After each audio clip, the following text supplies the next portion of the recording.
Esta mañana continuamos con nuestro estudio en el libro de Apocalipsis.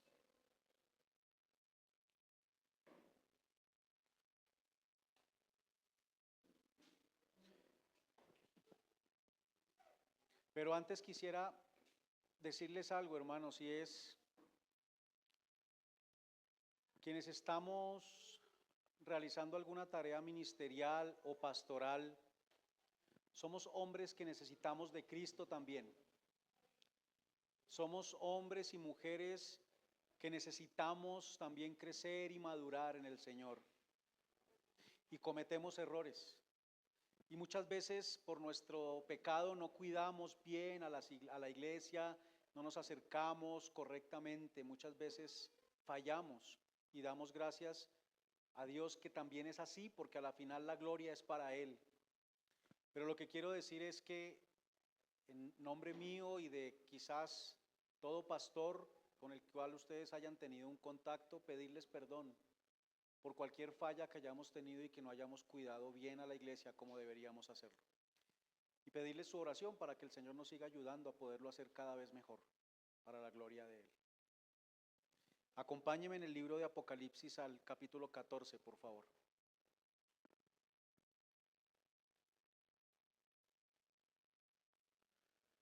Y vamos a meditar en esta mañana en los versículos 14 al 20.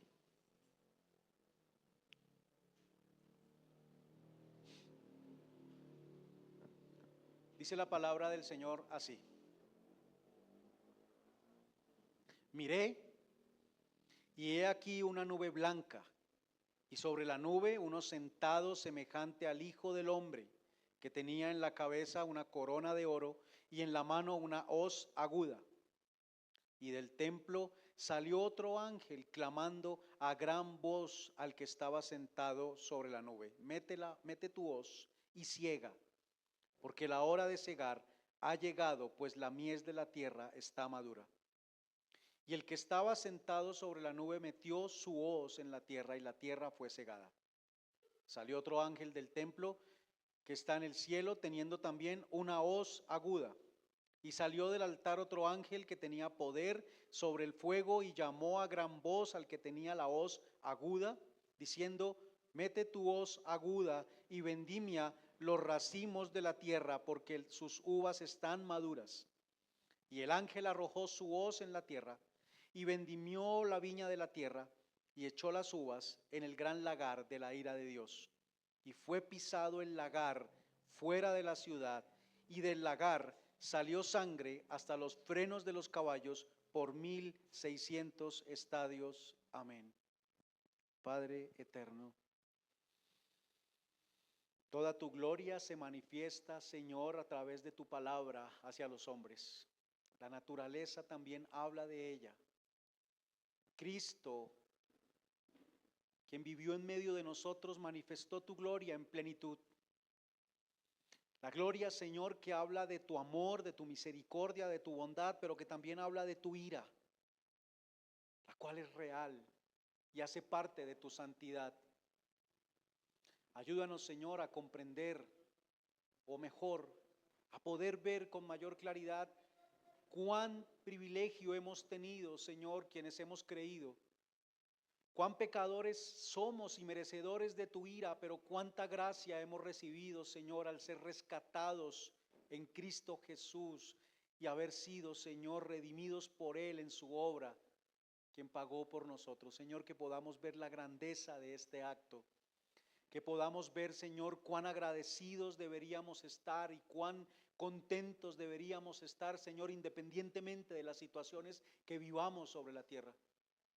Ruego, Señor, para que si alguno de nosotros, de los que estamos acá o no está aquí hoy, pero que hace parte de nuestra iglesia, está pasando por un momento de desánimo, Señor, que traigas a su mente el gran favor que ha recibido al ser rescatado de la ira de Dios y estar siendo salvado de su propia maldad en su corazón. Que tus palabras, Señor, nos muestren esa grandeza de lo que tú has hecho para nosotros, por nosotros, Señor, y por amor a tu nombre. Y que podamos reconocer, Señor, que nuestro pecado, el cual aún hace presencia nos hacía merecedores de algo diferente. Y es esa ira, Señor, la cual es real y será manifestada con fuerza para consumar, Señor, tu ira, tu juicio en el momento en que tú has determinado que sea así, Señor. Te pedimos, Dios, que tus palabras hablen a nuestro corazón y nos hagan humildes delante de ti, mansos, Señor, y nos postremos delante tuyo para darte adoración, Señor, en el nombre de Cristo Jesús. Amén. Amén. Hermanos, tomemos asiento, por favor. Y bueno, estaremos meditando en estos versículos. Nuevamente vemos allí un escenario de juicio. Hoy estamos terminando este capítulo 14. Seguimos avanzando en la predicación del libro de Apocalipsis y cada vez hemos visto que se nos dan más detalles. Nuevamente estamos hablando del juicio de Dios y nuevamente hay detalles allí adicionales. Como yo decía hace 8 días, en el capítulo 14 se hace un énfasis como muy marcado en la diferencia de esos dos grupos de la humanidad. Y acá en estos versículos creo que especialmente lo podemos ver, cómo hay dos partes allí en esta unidad de pensamiento. Cada uno, cada grupo con un destino diferente. Ahora, al hablar de destino, no nos referimos al final de todo. Se refiere más bien a la situación eterna que cada grupo tendrá de acuerdo al juicio justo de Dios. Todos creo que estamos de acuerdo, hermanos, y creemos que esta vida no lo es todo, ¿verdad? Sabemos que esta vida no lo es todo. Que lo que compone la vida como la vemos hoy no es toda la existencia, pero tristemente vivimos como si así lo fuera. No sé, yo no sé en el colegio qué enseñarán hoy, en estos días, pero en mi tiempo, y bueno, no escuché ese, pero en mi tiempo, hermanos, cuando yo estaba en el colegio, nos enseñaban que nosotros nacíamos, crecíamos, nos reproducíamos y moríamos. Y ya, eso era todo. Pero no, la Biblia enseña que hay más que solo eso. Hay más, y si solamente fuera a vivir en este tiempo, pues obviamente es más que nacer, crecer, reproducirse y morir. Hay mucho más, hermanos, pero aparte de eso, después de la muerte las cosas continúan, las cosas siguen para nosotros. Hay más luego de la muerte. Hay una era por venir. Y aunque sintamos la muerte como el final, no lo es. La muerte no es un punto final, la muerte es una coma para continuar. Estamos acá, avanzamos acá, vamos dando paso a paso, día a día, hasta que lleguemos a ese día de la coma para cada uno de nosotros, donde se hace una coma en nuestra existencia y pasamos a la siguiente parte. Llegará ese día, hermanos, y habrá una consumación también de la coma para todo el mundo en términos generales, y es cuando Dios traiga su juicio final. Esto no debe, o mejor, nos debe recordar constantemente que las cosas no serán más como las conocemos, como las vemos ahora. A veces estamos muy consumidos por las cosas que estamos viviendo hoy y nos afanamos y nos llenamos de mucha angustia, pero hermanos, esto va a terminar y va a cambiar. No habrá más afán en esa nueva era para el creyente. No habrá más orgullo y no habrá más muerte, ya no hará presencia. Ya no tendremos que alentarnos unos a otros en medio de las situaciones, darnos ánimo, porque ya no habrá más desaliento. Estaremos gozosos en el Señor. Todo eso cesará. Ya no habrá, hermanos, las cosas que vivimos hoy. Cesará porque un día todos estaremos frente a Dios para rendir cuentas y se consumará la cosecha de Dios. Él nos recogerá para guardarnos en su granero a unos, pero para echar en el fuego a otros. Nadie estará fuera de esos dos grupos. Toda la humanidad estará frente a Dios para enfrentar el juicio de Dios en el final de los tiempos y Él consumará su gran cosecha. Ese es el título para el mensaje de hoy, hermanos. La gran cosecha de Dios. La gran cosecha de Dios. Y vemos en esta unidad de pensamiento, como dije, que hay dos partes, no sé si lo notaron.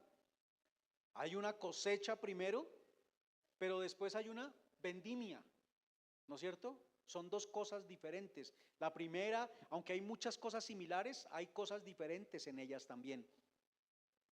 Es una cosecha y una vendimia.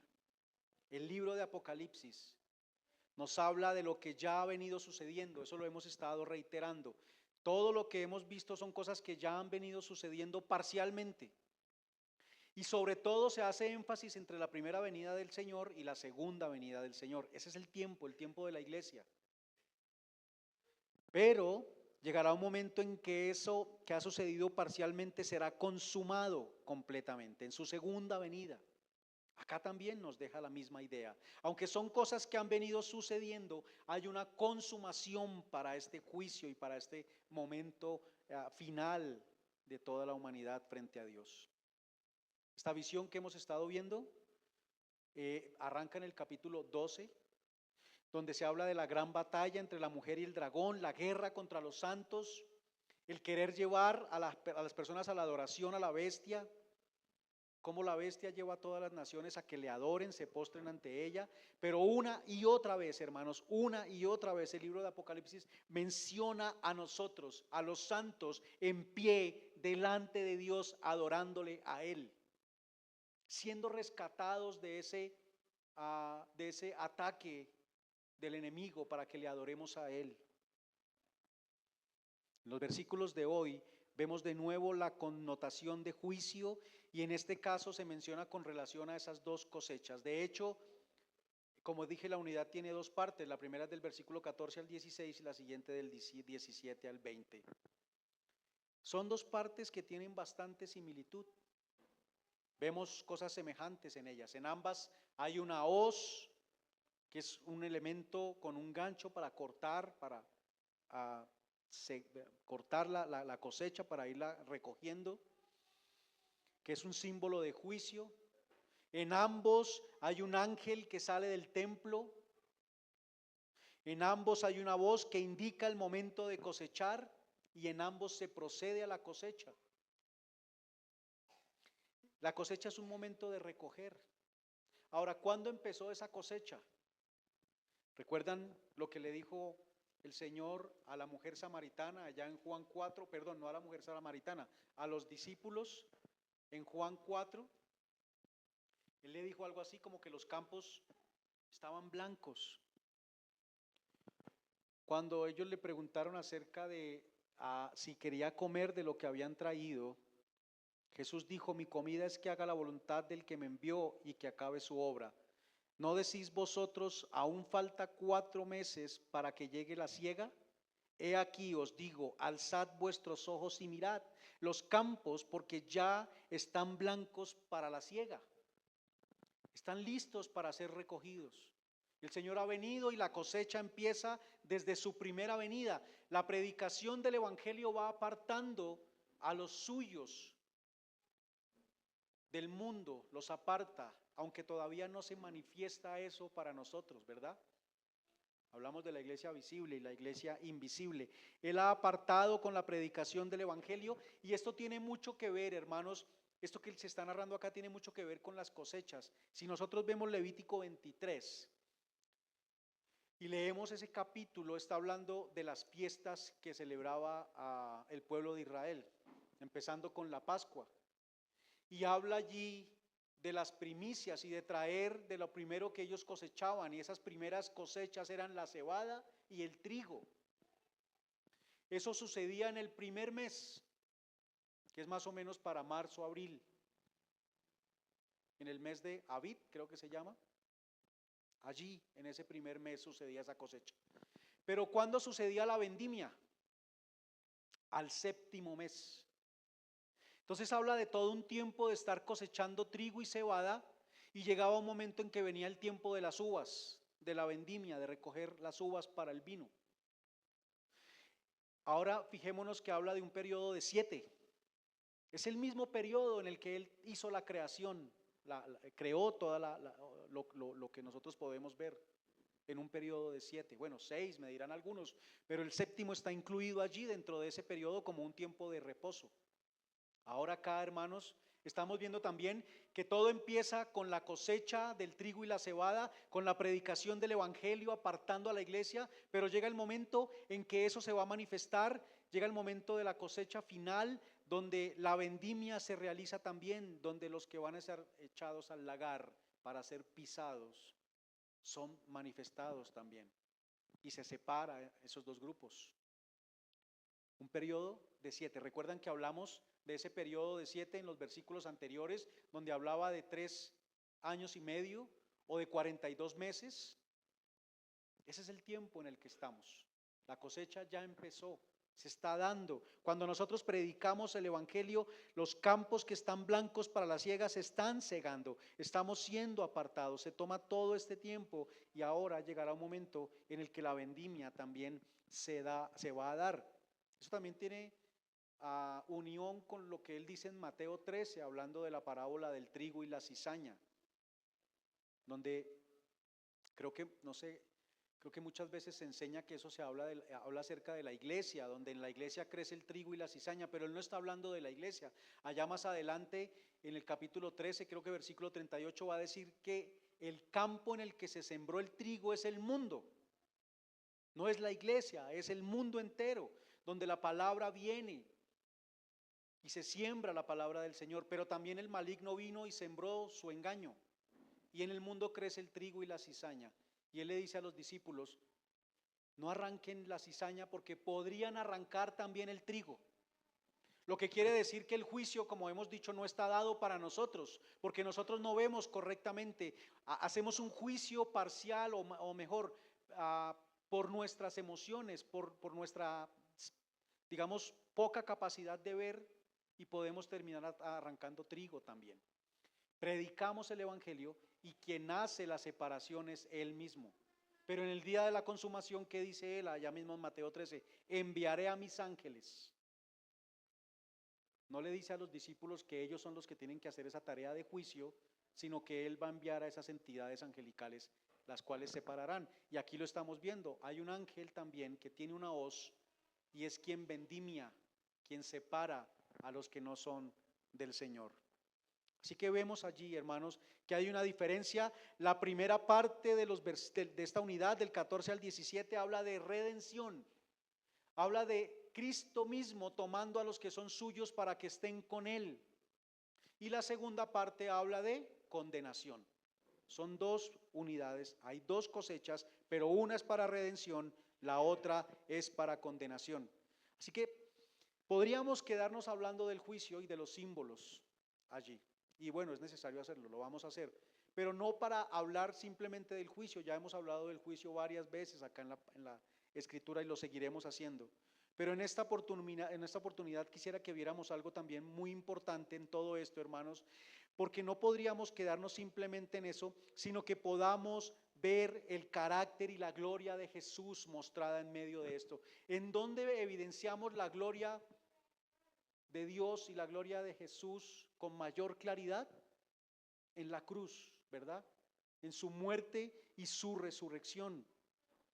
Todo aquí apunta al que está sentado en la nube blanca, que es el mismo que estaba en el monte de Sión cuando empezamos el capítulo 14, con los 144,000, pero es también quien está pisando el lagar de la ira de Dios. Leamos Apocalipsis 19, donde se está hablando de Él, viniendo ya para consumar todo esto. Y en los versículos 13 al 15 dice, estaba vestido de una ropa teñida de sangre y su nombre es el Verbo de Dios. Y los ejércitos celestiales vestidos de lino finísimo, blanco y limpio, le seguían en caballos blancos. De su boca sale una espada aguda para herir con ella las naciones, y él las regirá con vara de hierro. Y del que están describiendo acá, que es Cristo, pisa el lagar del vino, del furor y de la ira del Dios Todopoderoso. Así que todo apunta a Él.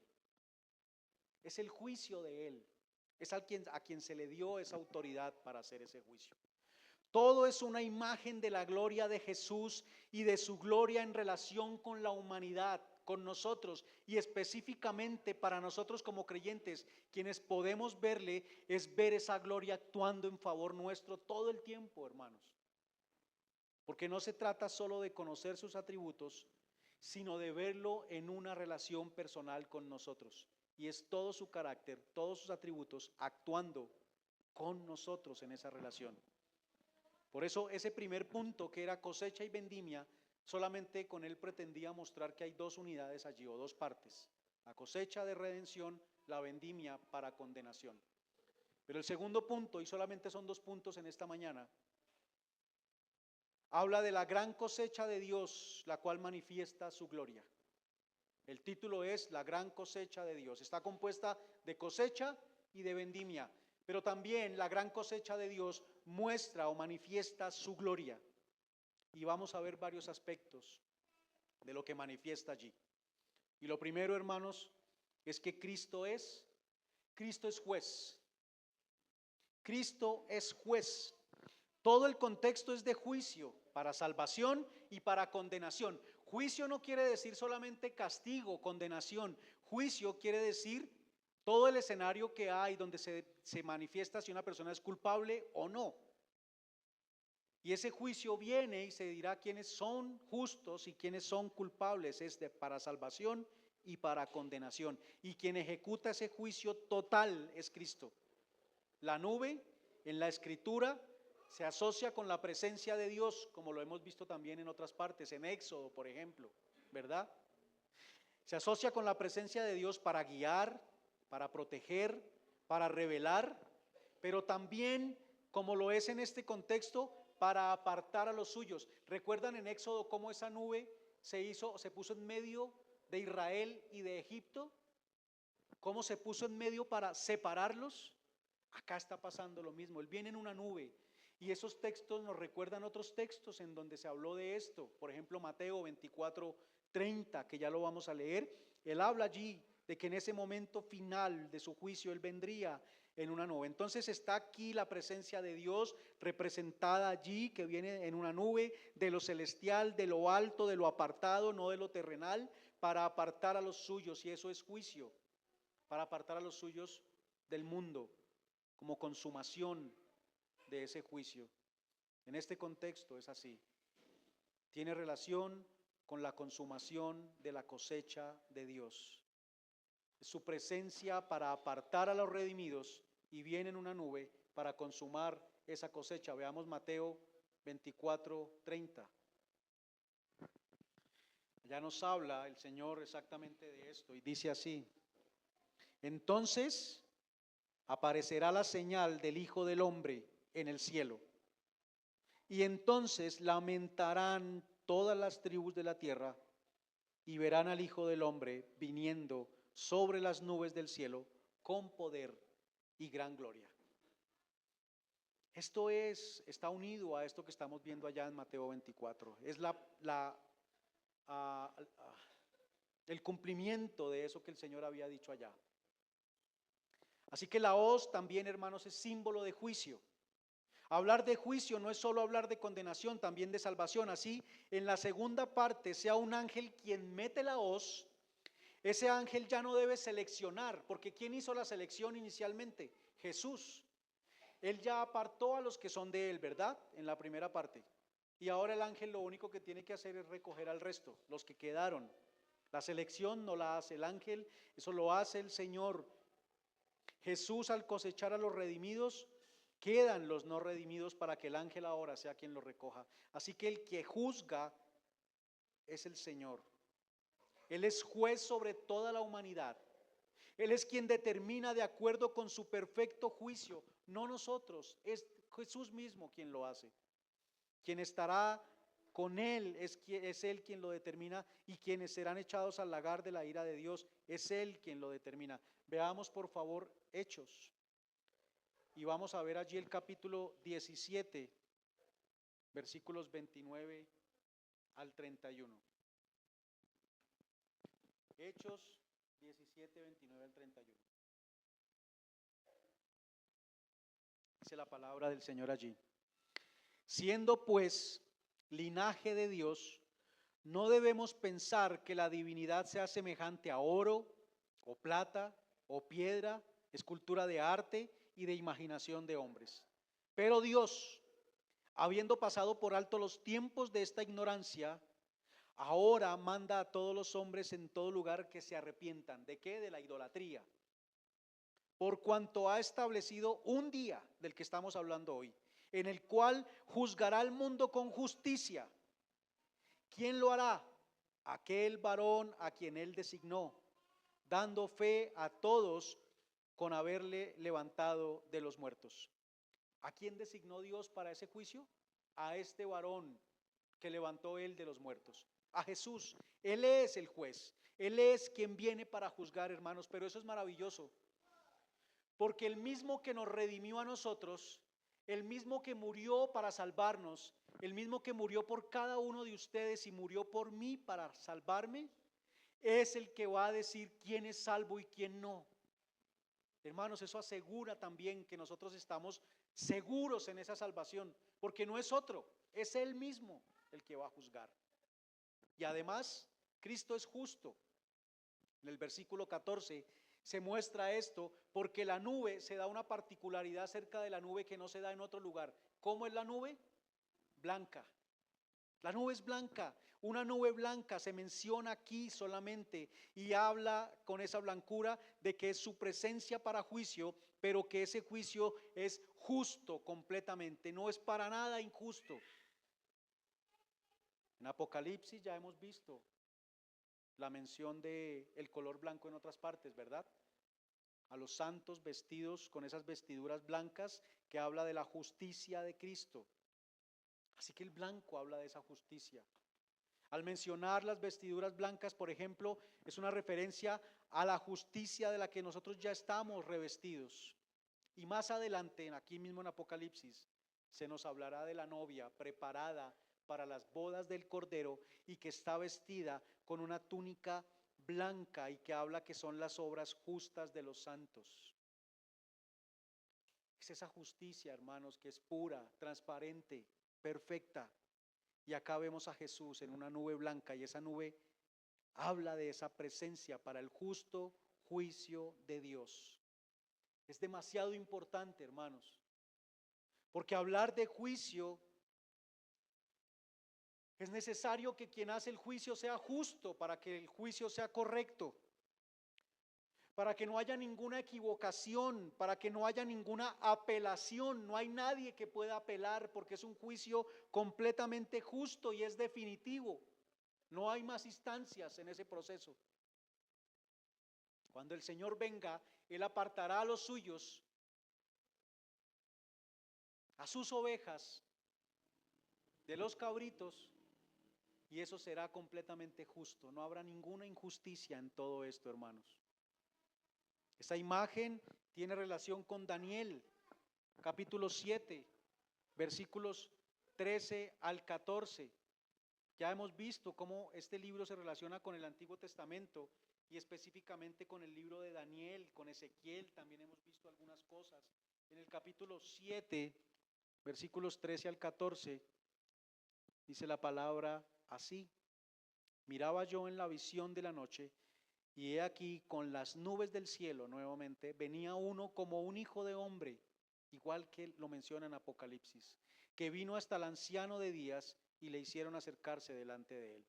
Y le fue dado dominio, gloria y reino para que todos los pueblos, naciones y lenguas le sirvieran. Su dominio es dominio eterno que nunca pasará y su reino uno que no será destruido, hermanos. Él viene en las nubes y viene para tener dominio, gloria y reino eternos, y todos le servirán. ¿Todos quiénes? Todos los que están con él. Toda su iglesia. Toda su iglesia. Y eso tiene relación con el versículo de Mateo 24 que leímos hace un momento. Versículo 30.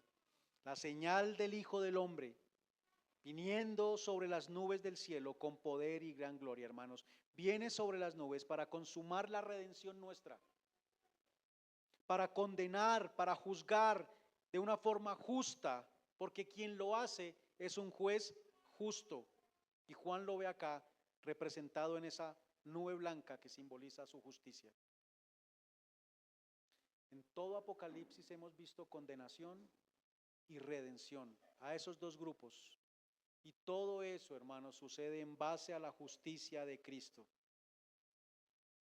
Quien hará el juicio, como dije hace un momento, es aquel que ya pagó por nosotros y nos cargó su justicia a nosotros que no la teníamos. Él vino a la tierra y vivió de manera justa porque es Dios y no podía vivir de otra manera, porque su justicia hace parte de la esencia de Él. En Él no hay maldad, no hay pecado, Él es justo y no podía vivir de otra manera. Vivió justamente para que esta vida fuera puesta, hermanos, como si nosotros la hubiéramos vivido. Decir que Dios nos considera justos a nosotros es decir que vivimos la vida que vivió Cristo. Esa vida fue puesta en favor nuestro. ¿Sí me explico? Yo he vivido una vida de pecado y cada uno de nosotros también, todos los días pecamos. Pero a los ojos de Dios, por la fe y por el sacrificio de Cristo, por la fe en Él, nosotros tenemos la vida de Cristo delante de los ojos de Dios. Una vida justa. Eso debe darnos tranquilidad, hermanos. Ser justo es su esencia. Él es quien define la justicia en sí mismo.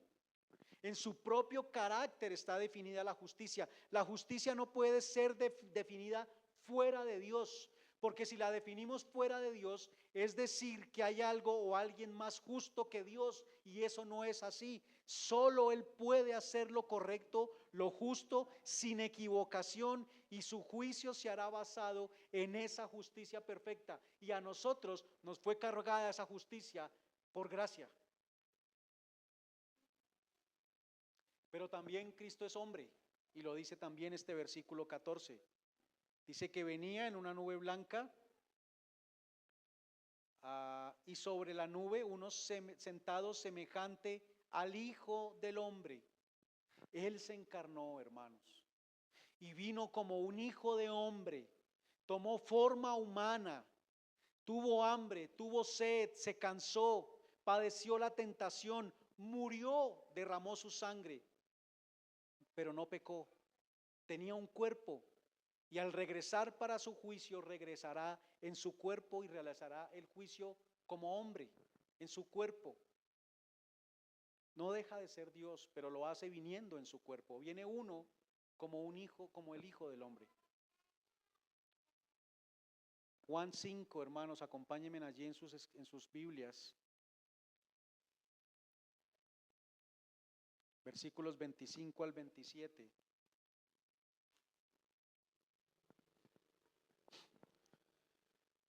Dice lo siguiente: de cierto os digo, viene la hora, y ahora es, cuando los muertos oirán la voz del Hijo de Dios, y los que la oyeren vivirán. Porque como el Padre tiene vida en sí mismo, así también ha dado al Hijo el tener vida en sí mismo. Y también le dio autoridad de hacer juicio por cuanto ¿qué? Por cuanto es el Hijo del Hombre. Él es el Hijo de Dios, pero se le da autoridad de hacer juicio a los hombres por cuanto Él es el Hijo del Hombre. Es una imagen de lo que vemos acá, hermanos. Y en Juan Jesús menciona ese título, o el mismo Señor menciona ese título de Hijo del Hombre, relacionándolo con la autoridad que tiene para hacer juicio, por una razón, hermanos, y es que Él vino y vivió esa vida justa y tiene la autoridad porque Él vivió como hombre y cumplió la justicia del Padre como hombre, como ser humano, despojado de su divinidad. Por eso se le da toda la autoridad de juzgar al hombre. Cuando uno ha pasado en otro momento por circunstancias difíciles o por algún tipo de situación y ya la pasó, ¿no es cierto? Pero habla con alguien que la está viviendo ahorita, uno tiene autoridad para poder hablar porque la ha vivido, porque sabe de qué se trata. No como alguien que nunca la ha vivido y de pronto le dice, no, yo sé por lo que estás pasando. No, no sabe porque no lo ha vivido, pero alguien que lo ha vivido sí. El Señor vino como hombre, vivió como nosotros, en la debilidad de un hombre y cumplió con la justicia de Dios. Por eso tiene la autoridad para hacer juicio a la humanidad. Por eso a Él se le da la autoridad, hermano. Jesús juzga, con autoridad, porque Él vivió como hombre y vivió esa justicia en la misma debilidad nuestra. Nadie podrá decir, es que tú no sabes qué es ser hombre y tratar de vivir la justicia de Dios. Nadie le podrá decir a Él eso, porque Él lo hizo. Él lo hizo, hermanos. Nadie le podrá decir, tú no sabes qué es tratar de vivir de esa forma siendo hombre. ¿A quienes cosecha? ¿A quienes toma para sí? A aquellos a quienes esa justicia le fue imputada. No los toma porque ya lo han hecho, sino porque su justicia le ha sido puesta y cargada a ellos, a nosotros, hermanos, por gracia nuevamente. ¿Qué más podemos ver acerca de Jesús? Ya hemos visto tres cosas. Él es juez, Él es justo, Él es hombre, pero ahora veremos que Él es rey. Versículo 14 también dice que tenía en la cabeza una corona de oro. Tenía en su cabeza una corona de oro. Y aquí mismo en Apocalipsis 1 ya se nos había dado una descripción similar, versículos 4 y 5. Juan a las 7 iglesias que están en Asia, gracia y paz a vosotros, del que es y que era y que ha de venir, y de los 7 espíritus que están delante de su trono, y de Jesucristo, que dice, el testigo fiel, 1, el primogénito de los muertos y el soberano de los reyes de la tierra. Él es rey sobre toda autoridad que exista en la tierra. Él es rey de reyes. Rey de reyes. ¿Quién determina las leyes? ¿Quién dice cómo las leyes deben ser llevadas? ¿Quién determina qué es lo correcto y qué no? El rey. Él es el que determina bajo cuáles leyes se va a hacer el juicio de una persona si está haciendo lo correcto o no. Es el rey. En el Salmo 2, versículo 6, Dios dice allá que Él ha puesto a su rey en Sión, sobre el monte, en el lugar alto. Allí está Jesús como rey. No hay autoridad superior a la suya. Él es soberano. Él es la regla. Él es la regla, hermanos. Él es la medida. Hoy leíamos en Efesios que llegaremos a la medida del varón perfecto. Él es la medida, no nosotros, no nuestro estándar. Él es. En Mateo, cuando dice, no vine para abrogar la ley, sino para cumplirla, más adelante Él va a empezar a hablar de la ley. ¿Se acuerdan los títulos que hay allá? Jesús y la ira, Jesús y la codicia, creo que dice, Jesús y el adulterio.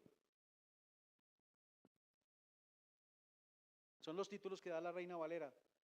Pero Él lo que va a empezar a enseñarles a los judíos, a sus discípulos, a todos los que están escuchando allí, lo que les va a enseñar es, la ley soy yo.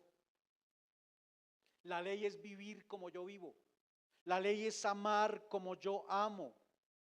La ley es tener el carácter que yo tengo. Cumplir la ley es ser como Cristo. Eso es obedecer la ley. Hermanos, porque es que si a mí me dijeran, es que tienes que ir a un hospital y practicar una cirugía, ¿por qué yo no lo podría hacer? Porque yo no soy cirujano. Para poder hacer las cosas que hace un cirujano, ¿qué tiene que pasar primero? Debo ser cirujano. Para poder hacer, primero debo ser. Para poder hacer lo que corresponde a la ley, primero debo ser como Cristo. Por eso un no creyente no puede. Porque solamente cuando Cristo viene a morar en mí y empieza a crecer y yo voy menguando, cada vez voy a hacer más las cosas que corresponden a la ley. La ley es Él.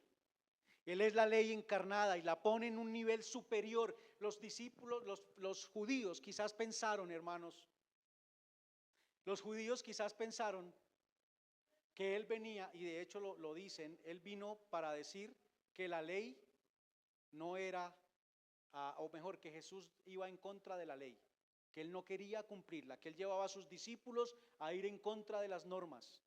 Pero Él lo que está haciendo es poner la ley en un nivel muy alto para que las personas puedan decir, yo no puedo, te necesito a ti. como le pasó al joven rico. Él dijo, yo cumplo todo. Y Jesús le dijo, qué bueno, te falta algo, te falta ser. Ya haces, ya cumples normas, pero te falta ser.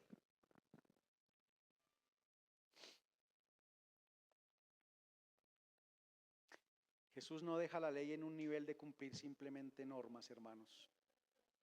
Jesús no la deja en el nivel simplemente de hacer o no hacer. Jesús la sube a un nivel muy alto y es el nivel de ser.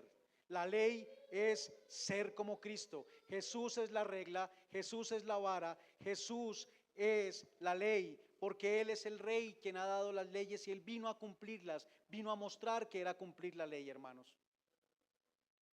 Eso sucede cuando hay más de mí, más de Cristo en mí que de mí mismo. Y entonces somos nosotros, no somos nosotros quienes determinamos qué es lo correcto y qué no. Es Cristo quien lo hace. Cristo es quien lo hace. Él es nuestro Redentor, nuestro Salvador. Él nos ama. Él dio la vida por nosotros. Por ejemplo, hermanos, Él lavó los pies de sus discípulos, pero Él fue el que vino a lavar los pies de sus discípulos. No fue que los discípulos ahora lo cogieron a Él para lavarse los pies. Es muy diferente, muy diferente. Él ama. ¿Y por qué menciono lo de los discípulos? Porque aunque Él ama y es misericordioso, hermanos, a nosotros no se nos puede olvidar que Él es Rey. No se nos puede olvidar que Él es el soberano. No se nos puede olvidar que nosotros debemos tener reverencia delante de Él. No se nos puede olvidar, hermanos, y no podemos perder de vista que quien dice qué es correcto y qué no es Él, no nosotros. Porque muchas veces nosotros pretendemos tener la razón en cuanto a lo que es bueno y no es bueno, pero es Él quien lo hace. Y Él es Rey y vendrá a juzgar como Rey, porque Él es quien ha dado la ley y Él es quien la ha cumplido, porque la ley es Él mismo, hermanos. Cristo es soberano, Él es Rey sobre todo, y nosotros deberíamos estar postrados a Él, pero con gozo, con alegría, con deleite, por amor a Él. Solo porque ha sido amoroso, solo porque ha sido bondadoso, solo porque ha sido misericordioso y benigno, manso, no podemos ser irreverentes ante su majestad y ante su soberanía. No puede ser. Nosotros debemos venir, por ejemplo, al culto con total reverencia delante de Él. Total reverencia y respeto porque estamos delante del Rey, escuchándolo a Él y su palabra. Cristo también es Hijo de Dios. Versículo 15, dice allí: y del templo salió otro ángel clamando a gran voz al que estaba sentado sobre la nube: mete tu hoz y ciega, porque la hora, me perdí, porque la hora ha llegado, dice. Porque la hora de cegar ha llegado. Gracias. Él es el eterno Hijo obediente de Dios, quien cumple la voluntad del Padre. Y acá hay algo, hermanos, que genera bastante dificultad. Todos los comentarios apuntan a una cosa. Yo todavía no estoy convencido, pero voy a mencionar lo que yo pude ver, hermanos. O sea, lo que veo en cuanto a lo que estudié y lo que los comentaristas dicen, lo que vimos en el estudio del lunes que hacemos con los pastores allí. Y es que parece que un ángel le está dando una orden a Jesús, ¿verdad? Salió un ángel del templo clamando a gran voz y diciéndole a Jesús qué tenía que hacer. Bien, Jesús es obediente. Él dijo en varias partes, en varias ocasiones, que Él no hace su propia voluntad, sino la de su Padre. O sea, Él siempre ha estado sujeto al Padre. Y esto es porque Él es el eterno y obediente Hijo de Dios. Honra a su Padre, lo glorifica con su obediencia. Nosotros sabemos por Hebreos que Cristo es superior a los ángeles, Hebreos 1:6. Allá dice que todos los ángeles deben adorarle. Todos los ángeles deben adorarle. Pero entonces, ¿qué está pasando acá? Y pues varios mencionan el versículo en Marcos 13:32, si lo podemos poner en la pantalla, por favor. Marcos 13:32, conocido, donde dice que la hora, que no la saben los ángeles, nadie la sabe, sino solamente el Padre, ni siquiera el Hijo. Todos mencionan esto, pero allí es donde yo tengo dificultad, debo reconocerlo. Dice el versículo, pero de aquel día y de la hora nadie sabe, ni aun los ángeles que están en el cielo, ni el Hijo, sino el Padre. Bueno, la razón es que este ángel sale del templo. ¿Quién está? ¿Qué hay en el templo? El trono. ¿Quién está en el trono? El Padre. El ángel simplemente está trayendo un anuncio del Padre, no es una orden del ángel, no es la voz del ángel hablándole a Jesús, sino es el Padre enviando a ese mensajero para que le diga al Hijo que es el momento de cegar. Y la razón que dan algunos es por este versículo de Marcos, o bueno, está en otras partes, está creo que en Mateo también, pero la razón es porque él no conoce la hora. Pero hermanos, a mí me genera mucha dificultad porque eso ya haría a Jesús no omnisciente. Omnisciente es que él sabe todo, y si él no sabe la hora, pues ya deja de ser omnisciente, y eso me preocupa. Pero esa es la razón que dicen todos, que él no conocía la hora y que entonces el Padre por medio del ángel le está anunciando que ha llegado la hora de cegar. No, de todas maneras, hermanos, lo que sí queda claro acá es que el ángel no le está dando una orden a Jesús, él simplemente le está transmitiendo un mensaje que viene del Padre y él es obediente al Padre, él está sujeto al Padre y es el Hijo de Dios eternamente obediente. El ángel viene de allá del templo, hermanos, donde está el Padre. Y además, hay algo también para mencionar, y es que cuando dice clamando a gran voz, no está diciendo que le esté dando una orden, sino que ese clamar es que está rogando a gran voz, alzando su voz para que él inicie la tarea de cegar o de consumar esa cosecha. Así que hermanos, esto no es que él esté dando esa orden, sino es el Padre quien le está diciendo a Jesús lo que hay que hacer. Él transmite un mensaje al Hijo del Hombre, indicando allí la subordinación funcional que tiene Jesús con respecto a la salvación como hijo a su Padre, no al ángel. El ángel no es quien está arriba de Jesús, es el Padre en esa subordinación dentro del tema de la salvación. Simplemente transmite un mensaje divino desde la sala del trono de Dios. Y eso, hermanos, es también ejemplo para nosotros. Jesús como hombre fue obediente hasta la muerte y él dice que nosotros debemos tomar nuestra cruz y seguirle, morir a nosotros. Esa es la obediencia, morir a nosotros, vivir a Cristo en cada relación. ¿Cuál es el lugar en el que mejor somos entrenados para morir a nosotros mismos? ¿Cuál es ese lugar? La casa.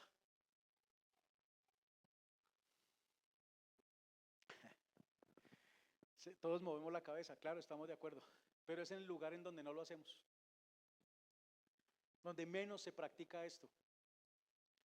¿Por qué razón, hermanos? Porque es que nuevamente lo unimos con el mensaje de hace 8 días. A nosotros nos encanta buscar un buen nombre para nosotros. Y claro, salgo de mi casa y yo tengo que dar una buena imagen delante de los demás. O sentirme muy bien conmigo mismo, un buen nombre. Pero en mi casa yo ya no necesito crearme un buen nombre, allá ya no importa. Ya no importa. Ya estoy con los que me conocen, ya no interesa si me hago un buen nombre allí. Por eso no morimos a nosotros. Pero es el lugar en donde más somos entrenados para esto, hermanos. Es el lugar en donde más deberíamos estar pendientes de hacerlo. Morir a nosotros en obediencia al Señor, seguirle a Él, tomar nuestra cruz, partícipes, como leímos en Filipenses, de sus padecimientos y ser semejantes a Él en su muerte, obedientes al Señor. Allá, hermanos, es donde debo mostrar a Cristo de esa manera. Qué difícil, ¿verdad? Eso muestra cuánta necesidad tenemos de Él y cuánta misericordia hay en el Señor para con nosotros. Cristo es redentor, hermanos, sigamos avanzando. Cristo es redentor. La hora de cegar ha llegado, pues la mies de la tierra está madura, y el que estaba sentado sobre la nube metió su hoz en la tierra y la tierra fue cegada, hermanos. Es una de las distinciones, como mencionaba, entre esas dos partes, el tipo de cosecha y quién la hace. La primer cosecha es para redención y la hace Jesús. Ha iniciado con su primer venida, apartado a los suyos, como vimos en Juan 4, la siega ya está, los campos blancos para empezar, por medio de su iglesia es Él quien lo hace, apartado a los suyos, ya somos santos, apartados para Él. Pero llega ese momento de la consumación donde se manifiesta esa separación, se manifiesta quienes somos apartados para Él. Es en esa cosecha final y Él es quien la está haciendo. Es en su segunda venida. Veamos por un momento a Mateo 9, ¿recuerdan allí? Acerca de la mies. ¿Qué dice Mateo acerca de la mies? Que es mucha, ¿verdad? ¿Y qué dice acerca de los obreros? Que son pocos. Pero dice algo más allí. Mateo 9, él dice, a la verdad, versículo 37, la mies es mucha, mas los obreros son pocos.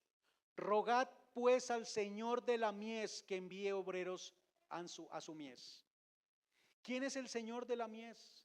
Cristo es el Señor de la mies. Cristo es el Redentor. Él es quien está cosechando. Él es quien ha muerto por nosotros. Él es quien redime. Él es el Señor de la mies. No nosotros. Él es el Señor de la cosecha, hermanos.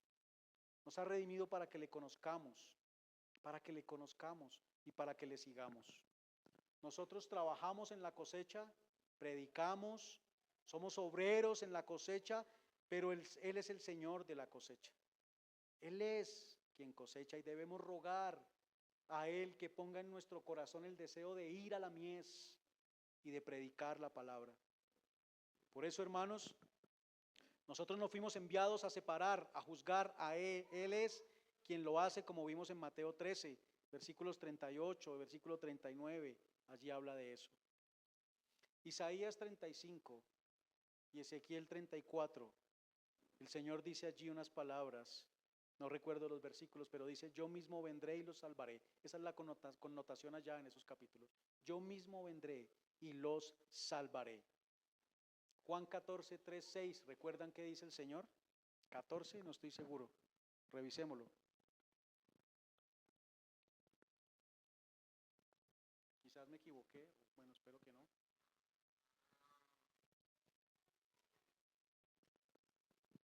Juan 14, 3 al 6 dice,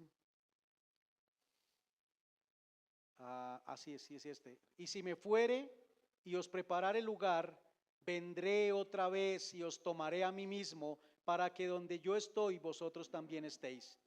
Y sabéis a dónde voy y sabéis el camino. Le dijo Tomás, Señor, no sabemos a dónde vas. ¿Cómo pues podemos saber el camino?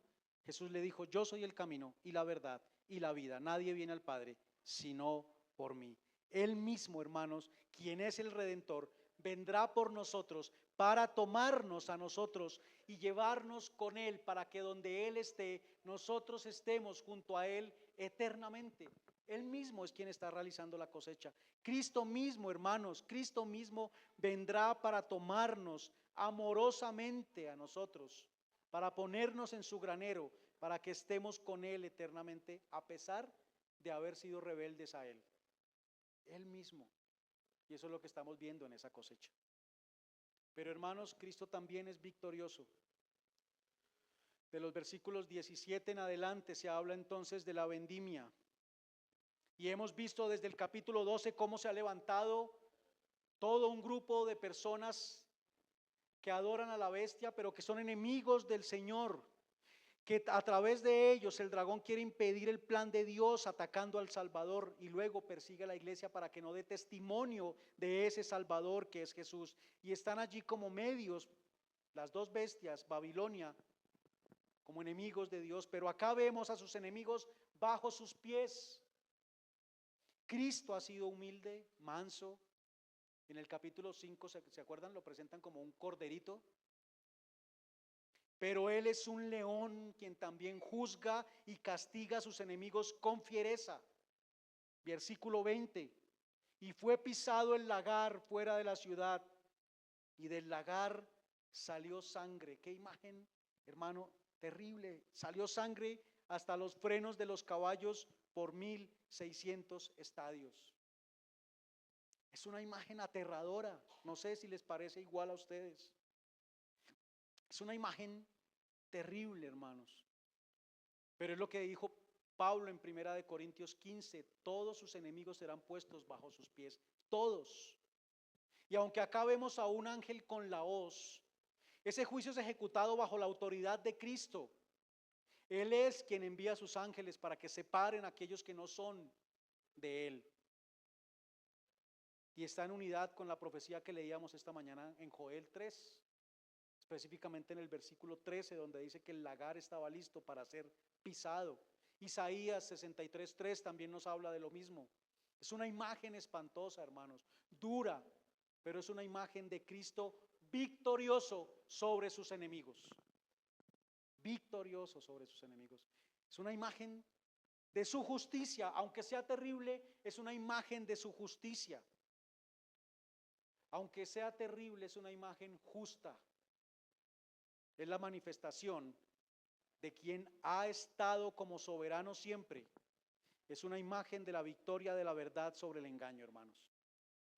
Aquello que lo hace caer a usted, lo hablábamos ahorita hace un momento, aquello que lo seduce y que lo lleva tras los deseos de su corazón, aquello que es Babilonia seduciéndolo a usted para ir tras lo que no es Cristo, será derrotado y será puesto bajo los pies de Cristo. Toda esa lucha que nosotros tenemos ya no será más, porque esos enemigos serán puestos bajo los pies de Cristo. Quienes hemos creído seremos totalmente libres de toda la maldad del mundo, de la nuestra y de la de los demás. Cristo, hermanos, no va a pisar a los suyos. Cristo pisa a los enemigos de los suyos. Y eso trae esperanza, hermanos, porque tenemos luchas y parece que esa lucha no va a terminar, pero Él acabará con ese enemigo que nos hace caer a nosotros constantemente. Y ahora también esto es hermano, algo interesante para nosotros. ¿A quién debemos atacar nosotros? Su esposa o su esposo no es el enemigo. Es el que está atacando a su esposa o a su esposo. Ese es el enemigo. A ese es el que debemos atacar. Porque muchas veces nosotros aplastamos con nuestras palabras, decimos es que debemos hablar del pecado del otro, pero lo que hacemos es aplastar con nuestras palabras al otro y no al enemigo, no al pecado de la persona, no a aquel que le está atacando, sino a la persona. Pero Cristo no viene a pisarnos a nosotros, sino a aquello que estaba seduciéndonos a nosotros, a los enemigos de Él. Hermanos, para ir concluyendo, tenemos 3 cosas más que no están directamente en los versículos, pero que las podemos evidenciar también. O mejor, sí están allí, no explícitas, pero sí implícitas. Cristo es paciente. Podemos notar algo, como dije, la cosecha ya se está llevando a cabo y se consumará, eso lleva años. ¿Cuántos? No sabemos, ya van a al menos algo más de 2000. Pero eso indica también, o 2000 años, eso indica también que Cristo es paciente, hermanos. Allá veíamos en el capítulo 6 cómo la sangre de los santos, cómo los santos están rogando, bueno, hablábamos que era la sangre, pero claman al Señor pidiendo ya venganza, ¿hasta cuándo no vengarás? Y Él decía, debemos esperar hasta el último. Él es paciente, hermanos. Su pueblo es perseguido. Aquellos a quienes Él ama son perseguidos, son asesinados y Él es paciente. Yo pregunto, ¿qué hubiera pasado si Él hubiera enviado su castigo en el tiempo en que se escribió Apocalipsis? Muchos no estaríamos entonces en esta redención. ¿Qué hubiera pasado si Él hubiera enviado su castigo hace unos años? Al menos para mí, si Él hubiera enviado su castigo hace unos 20 años atrás, pues yo estaría dentro de los que están en el lagar y no dentro de los redimidos, porque hace 20 años yo no era un creyente. Pero Él ha sido paciente. Su paciencia nos ha permitido a nosotros venir a ser parte de la redención. Estamos dentro de los redimidos porque Él ha sido paciente y Él, como dice 2 de Pedro 3:9, no es que esté tardando en enviar su castigo o su salvación, su consumación, de la salvación, sino que es paciente para que todos se salven, todos los escogidos. Y la razón de eso es su paciencia, hermanos. La fidelidad también a su nombre, a sus promesas y a su esposa, que es la iglesia. Esa promesa de redimir a todos los que son suyos aún se está cumpliendo, pero será cumplida en totalidad. Ni uno solo faltará. Y Él es paciente viendo cómo maltratan, persiguen a su esposa, a su iglesia. Cristo es fiel. Algunas veces, hermanos, cuando el panorama se ve realmente oscuro, incluso para un impío, la pregunta que viene de parte de muchas personas es: ¿dónde está Dios? ¿Dónde está tu Dios? Quizás nos podrían decir. ¿Dónde está su justicia? ¿Dónde está su salvación? Hermanos, ellos no pueden ver que ya se está dando. Ya se está dando. Oía una conversación en Transmilenio acerca de un hombre que se accidentó, familiar de las personas que iban hablando. Ahora, no es que yo me ponga ahí. Ellos estaban hablando un poquito duro. Yo estaba muy cerca. Y hablaban del accidente que tuvo. Parece que fue un accidente fuerte, pero no le pasó nada. Y lo que dijo la persona que sufrió el accidente, según las mujeres que estaban allí narrándolo, es que él había dicho que Jesucristo lo había recibido en sus brazos en el accidente. Y la señora dijo: él es muy creyente.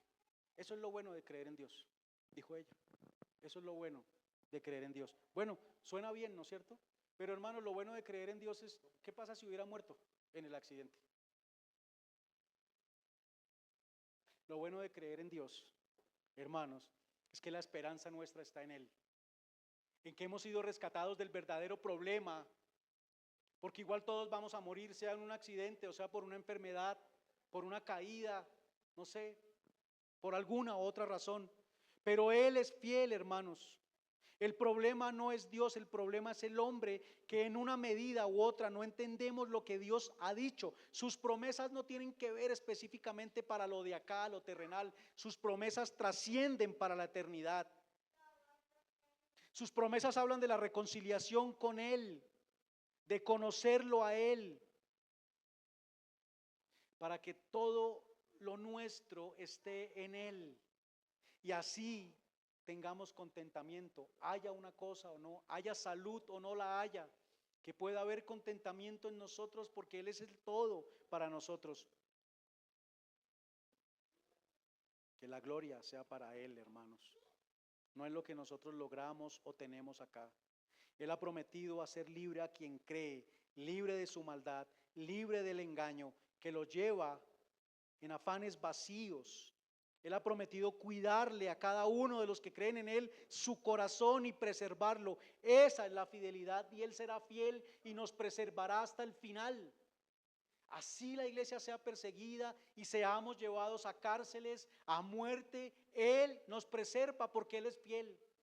Él es fiel, hermanos. Él cumple su promesa. Él nos está limpiando. Él nos está cuidando. Él nos está preservando del engaño del mundo para gloria suya. Él ha prometido también, parte de su promesa, que quien endurece su corazón ante la verdad será castigado. Y aunque parezca que algunos se salen con la suya hoy, algunos incluso han muerto, ¿no es cierto? Y uno dice: pero nunca recibieron el castigo que merecían. Él dice que Él juzgará a vivos y a muertos. Eso será real, hermanos. Aquí estamos hablando del lagar de su ira. Y quien endurece su corazón será llevado allí para ser castigado por los siglos de los siglos, eternamente. Eso también hace parte de sus promesas y será cumplido. Cada uno recibirá conforme a sus obras, unos de acuerdo con la vida justa de Cristo, las obras de Cristo, y otros conforme a sus propias obras de maldad. Cristo es fiel y esto aplica para ambas cosechas. Por último, hermanos, Cristo es digno. Cristo es digno de juzgar al mundo, a la humanidad, porque Él es Dios. Porque Él es Rey de reyes y Señor de señores, porque Él vivió la justicia como hombre, porque Él es juez, porque Él es justo, porque Él es fiel, Él es digno, porque la cosecha es de redimidos y quien pagó por esa redención fue Él. Él es digno. Es digno por cuanto, hermanos, de pisar el lagar donde están aquellos que serán castigados, porque Él es digno de hacerlo. La justicia y el juicio le pertenecen a Él. La venganza le pertenecen a Él. Es digno porque fue aplastado, fue cargado sobre Él los pecados nuestros en Getsemaní. ¿Ustedes saben qué significa Getsemaní? Getsemaní significa una piedra, o mejor, es prensar los olivos para extraer el aceite. Y eso se hacía por medio de una piedra pesada sobre los olivos. Cristo fue aplastado allí, hermanos, por causa de nuestros pecados, los cuales fueron cargados sobre Él. Allí empezó todo. Él es llevado fuera de la ciudad, como también dice acá, estos serán pisados en el lagar fuera de la ciudad. Cristo fue llevado fuera de la ciudad y soportó la ira de Dios. Él es digno porque Él pagó la deuda. Él enfrentó la ira de Dios como sustituto, hermanos, nuestro. Y quien no crea en Él es condenado. Él dijo allá en esa oración: pasa de mí esta copa. Y se refería a la copa de la ira del Padre. Él la bebió por nosotros. Él la tomó en nuestro lugar. Él tomó nuestro lugar, hermanos, y por eso estamos en la cosecha y no en la vendimia. Por eso usted hace parte de la cosecha y no de la vendimia. Fue aplastado por la ira de Dios en el lugar mío. Él bebió la copa que yo debía beber. Fue obediente hasta la muerte por mi pecado. Él pagó el precio, hermanos.